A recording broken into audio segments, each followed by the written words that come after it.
Hello and welcome to another edition of the Kushmerek Connection. Thank you as always to our generous and amazing hosts, FATV, for the wonderful work that they do in our community of elevating issues and people in our community and giving them a platform to share information about some of the wonderful things that happen in our community each and every day, and the people that do that work day in and day out, 365 days a year throughout Fitchburg and throughout all of north central Massachusetts. Today, I am delighted to be able to host one of those people right here in the studio. We have Maria Paulino, who runs and is the owner and proprietor of Busy Bees Preschool Center. Maria, I want you to introduce yourself, but you do just such amazing work, not only lifting up children in our community, but giving them a place to learn and develop and to grow. And you've been doing it for most of your career. Yes. So welcome to the studio. Well, thank you so much for the invitation. I think this is a great opportunity. I want to take a moment to say thank you to you because you've been such a great supporter to early child education and specific to my program. I think children are getting so comfortable to see you. They think you were just part of the program too. I think it's important for parents to understand the important job that having children and a accredited and a program who's been given this kind of teaching to children for so long. Busy Bee is going to be in September 50 years old. That's amazing. So I've been there for 30, and it's been something that I did not know that I was going to be loving my career so much, but I am so grateful every day that I get to go to work. And now that I do this for a little while, I can see the difference that my job is doing in the community and seeing some of the students children are in my program now, and seeing how wonderful they're doing, and some of the kids who graduate from BCB doing wonderful things in this society. So early child education and children are one of the greatest things that happened to my life. You told me recently that you were so proud when you saw students walking across graduation stage at Fitchburg High School who were top of their class. Yes. Who were students of yours. Yes. So last year and every year I really take the time for graduation from every high school. So I go to Lemons, so I go to Monitech, to Fitchburg High School, and see some of the kids are so excited to see me. But share some of the things that they experience at Busy Bee that, as a teacher, you really don't think about what is going to impact in children's life. And I had children coming to me and say that you remember the day my mother did not come for Mother's Day, but you sit and have breakfast with me. That's amazing. And I would be like, oh, wow, you remember that? It is so wonderful to be able to see some of that work that you do now multiply in a sense that some of the children are doing amazing things. They all in college. Some of them have great kids. They're now at Busy Bee. And having kids coming back and remember different areas of the program that have some meaning to them. They can be the playground, or we got bunnies, or planting an apple tree and remember, like, I did that at Busy Bee. And so for us having that sense of community, but also engaging children in some of the different activity that parents would think like, but my kid is so young to be involved in politician. And you experience that yourself because you're seeing the kid, especially when it comes to voting, when it comes to Mother Nature, how we call it, how involved and how much they want to know and participate in that. And I think for parents, and I speak to all the parents, the importance of really teaching real things to kids. That's right. We're very grateful to the Land Trust. We have a beautiful community garden, and children are so anxious and excited to go plant and be able to eat that. That's right. That they were part of that.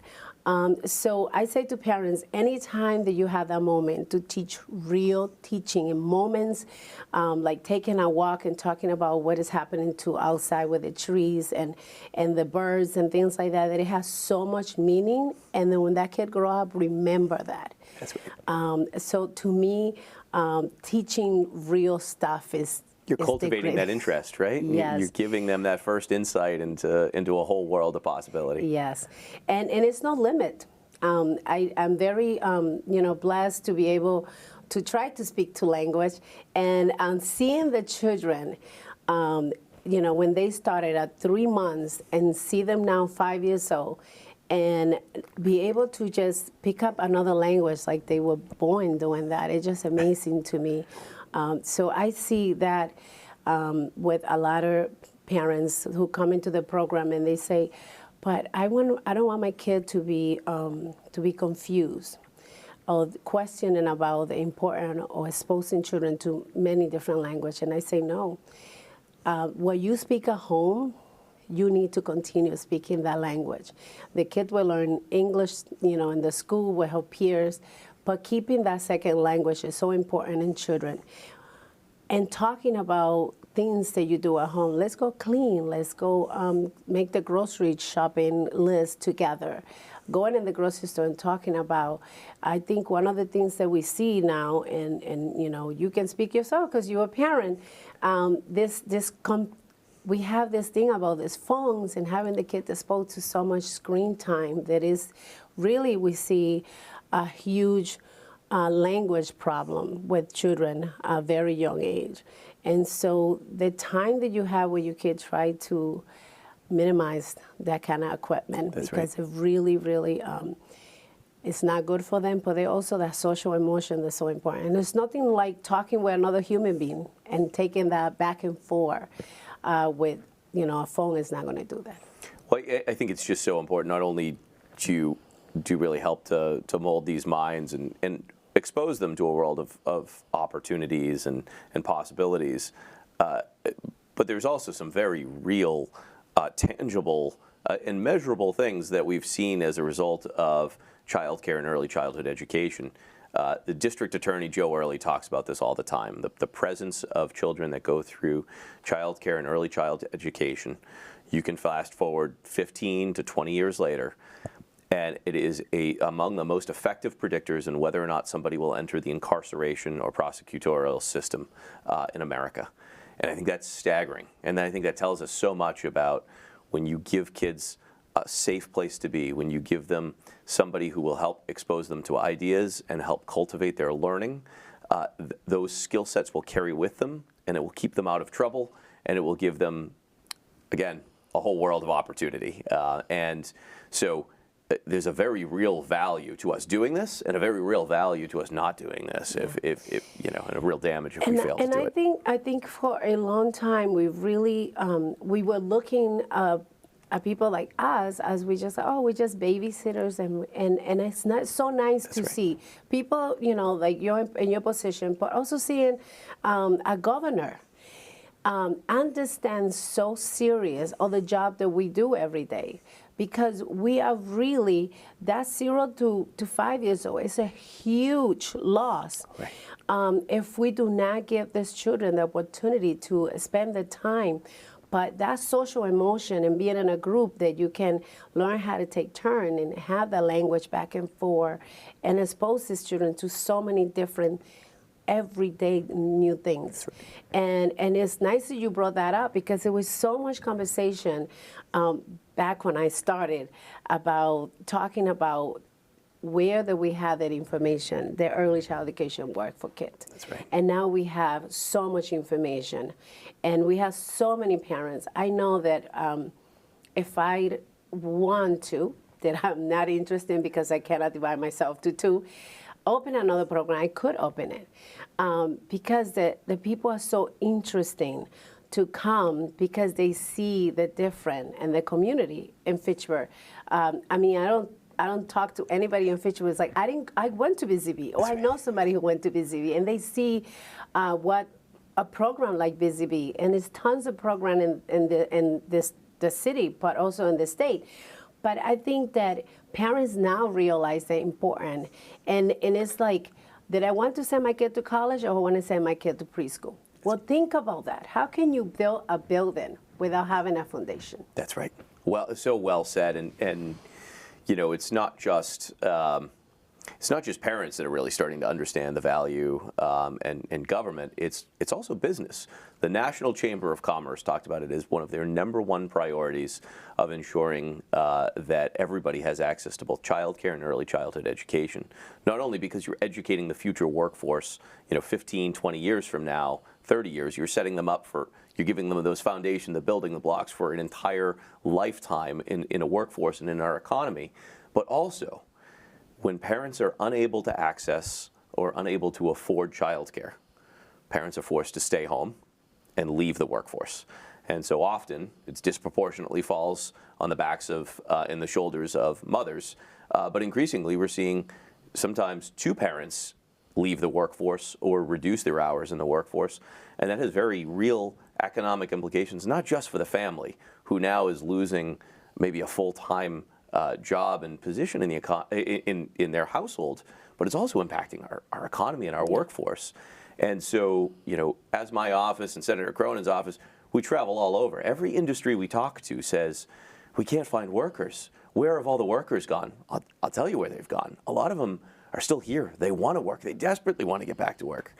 They're at home with their children for 3 or 4 or 5 years because we don't have enough amazing centers like yours who are able to take kids in, give them this foundation, alleviate some of that burden on the parents as well. And so it's a real economic challenge for so many families. And I think we see that a little bit more pronounced here in north central Massachusetts than perhaps elsewhere in the region. And so, at the state level, you mentioned the governor really did a wonderful job this past year of highlighting a really bold and ambitious plan. And I hope we're able to follow through on that promise that she's put out there of really saying that we should have universal child care and early childhood education in every gateway city in Massachusetts. That's the 26 gateway cities. That's a really bold, aggressive plan. But we need to meet the challenges we're facing today with that promise for tomorrow. Yes, and I think when I heard that, I was just like, wow, I'm really going to see this happen, because it's been so much talk about early child education. But coming back to the parents, I really feel for them, and I myself say if I don't meet you, it don't hurt me, because if I meet you, I want to help you. But it's just impossible, because one of the problems that COVID brought to our door, and at least for every early child education director, is finding that qualified teacher who want to stay in the field. And it's hard to commit yourself when you have some, and I would say McDonald's or some of this program, business that they doing $17, $18 an hour to go do that job. That's right. And we asking somebody who have an associate's degree or a bachelor's degree come in and work for me for 20 hours and you don't have nothing else. That's right. So that is a struggle that this is why I'm in the classroom. And I think you just hit a key point earlier. You talked about that perception of, maybe 50 years ago and even 20 years ago, the thought was you're just babysitting children. You need to be credentialed in this field. You need to be educated in this field. What is the entry level for somebody to work in your center? Well, what kind of requirements? Well, you have to have 3 courses in college. You have to pass a background check. You also have to have some kind of background in early child education. So some people think like, oh, I just babysit my nephew. I can just go work in early child education. It is not. It is a lot of different level of education that we have in a program. I mean, one of the things that is happening right now that I think is great, that if you're interested to work in early child education, is a lot of different programs out there. Massachusetts is running a great program, a CDA. They running classes online. But having that education is great. But want to work with kids and a demanding job, doing curriculum, keeping the children engaged in a safe environment. And on top of that, you have to be doing report every 3 months, observations, maintaining your environment that is in a reach, a beautiful center. It is a lot that it asks in 8 hours for a person to do. And for us, the kids are the first thing, but who's going to do your planning? So a lot of us just go home and work for a couple of other hours to do that.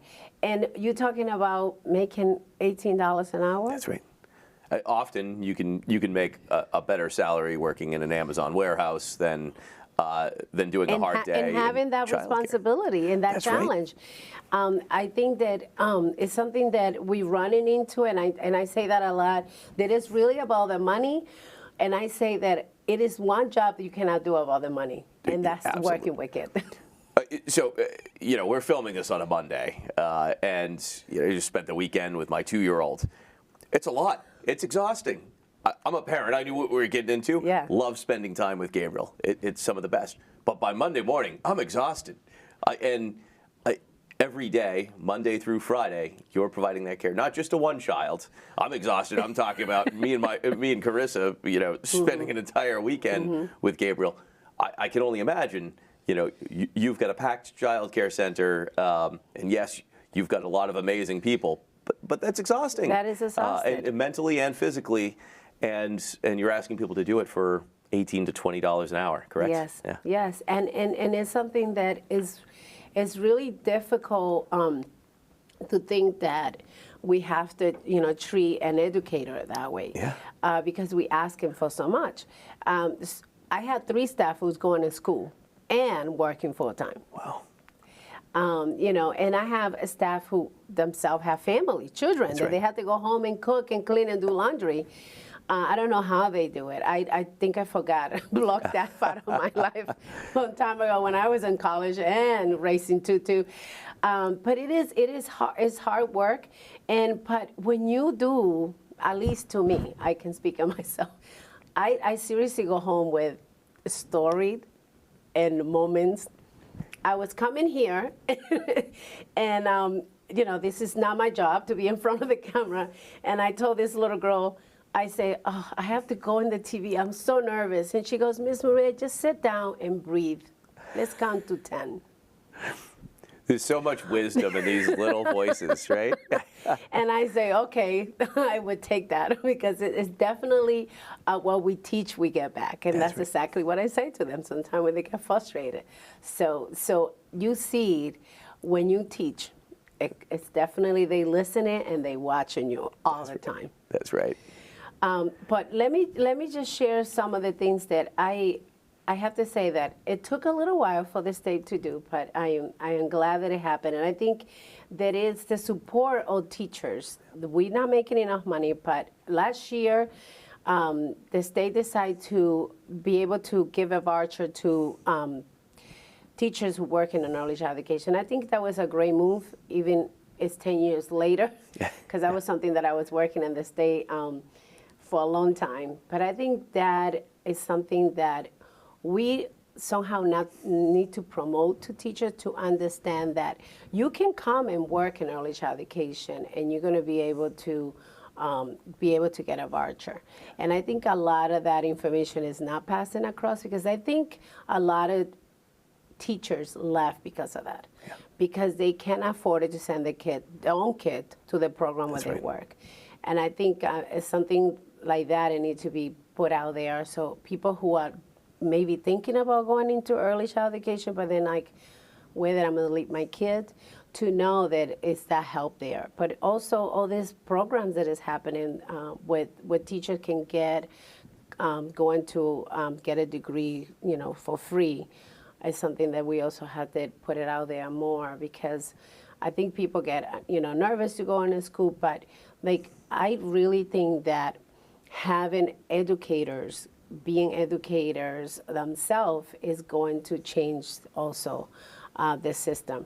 And I mean, I don't know what we're going to do about the pay, but I think that if the governor, now with the C3 going away, it's making me very nervous. But I think it's and she's referring to federal programs that have been helping to really direct infusions of funding into the early child care system that are going away from the federal government, and we as a state are trying to figure out how do we possibly, match or pick up what the federal government is now withdrawing from, and it's a real challenge, to see the federal funding exiting the system and that burden being placed on the state. As we try to do more for the K-12 system, also trying to figure out how do we do these, a more direct infusion of cash and resources into the early child care system. It's a struggle. It is a struggle, but again, we just finished talking about the important job that we do. That's right. And in trying to, at least for a small program, I have to go put the price of Busy Bee higher for parents, and that just seemed impossible. That's with right. the cost of life now in food, and putting that burden to the families, I think it's going to put a lot of families to have decisions to make. That's right. And some of the parents, they may be like, I have to stay home because I cannot afford the program, and some of the program may run to be like, well, I had that teacher who have a bachelor's degree that I was paying her that much because I had that support, right. And now that support is going away. We may lose some of that teachers, sure, ourselves too. Well, I'm sure. I mean, the average span of time for child care workers and early ed workers, they often come in with an associate's or achieve a bachelor's degree, but unfortunately they receive all the credentialing and levels of education. Can't keep them in the field because the pay is too low. Isn't that right? It is. Yeah. It is. It is a struggle. I know that when this started, I was one of the benefits too. That go to Fitchburg State and get my bachelor's degree, and it was 5 of us busy doing that, and only me. I stayed because I had goals in my head that one day Busy Bee was going to be mine, and I'm very blessed that that happened. Sometimes not so much. I think we all have those days at work, don't we? but I really enjoy what I do. But it is sad to see that everybody just leave. That's right. Because even I see them sometime and they say, I really missed that job, and I missed the work that I was doing there. But you have to pay your bills. That's right. That's right. All the passion in the world doesn't help you pay the bills. Yeah. And so, it's a real challenge to get people into the workforce. It's a challenge to keep them in it. And I think as we work and plug away at solutions, both with the private sector is starting to do much more to understand that they need to help their employees afford child care. And certainly state government is well aware that we need to do more, and that is certainly a commitment the state is making, both in the short and long term, to address just the absolute needs in our community for childhood educators and child care for parents. That said, what would be your message to somebody who's thinking about going into the field? Why should somebody enter the field? I don't know, but I think that asking that question to me after doing this for 30 years is kind of funny, because every day I wake up and I would say to myself, I could be doing something different, but I can. I don't see myself doing anything different. The choice that I made, even when I was in college and keep changing degree, all running around education, I would do it all over again, because I have the privilege to see the impact with my kids coming back to me and bringing the children. It is nothing that you can do that it give you such a relief inside of you. Is like this, like I'm making a difference. Every day I'm making a difference in a child's life, and seeing the learning that the joy that they get when you see some of the kids, they are sad to leave the program. The parents are coming and they mad because they don't want it. That just, you cannot buy that anywhere. That's right. So the job that we do impact the future of this country, but not only this country, the planet. For you to be able to put inside of this children's mind what is the right way to be nice to my friends? How can I change how people throw trash in the floor? I mean, like a 3-year-old can tell you that, how important is Mother Nature to us. We really, really can't, you cannot do anything else better than working with children. And so to me, it's difficult to think about anything else because I really enjoy what I do. And now that I get to see my fruit, I love it more. The passion is just so evident. I mean, it's just incredible, and just what a beautiful note for us to end on of just, you know, the work that you do in this field will change the world. Yes. And we're instilling in these young people and these young children all of the potential to undo our mistakes and to build an even more beautiful and prosperous world. Yeah. And so I want to thank you for everything that you do with Busy Bees and everything that you do to advocate for your profession, not just to me and locally, but you've been doing this statewide. You've been speaking truth to power, to elected officials at every level for a generation. And so I want to thank you for the work that you do, and I can't wait to visit you and the children down at Busy Bees Preschool Center soon. We will see you in graduation, so thank you so much for the work that you're doing and the long hours that you put it in. But you are doing this for your child, so thank you again. And you know, for parents out there, you know, we are here. Like you can call me, and I will try to help you and give you the most information that I have. But you know, like what you're doing, you want to really send your child to experience education and learn about what that education, that program is about. I think it's the best thing you can do. It is difficult because I know as a parent leaving my kid to somebody that you don't know, it is I can only imagine how difficult it is. I see that all the time, but knowing that your child is having a great time and learning and safe, it is you know, it make your day so much easier. There's nothing better. Maria Paulino, thank you so much for being with me today. Thank you so much for the invitation. To our audience back home, thank you so much for tuning in. We'll see you next month.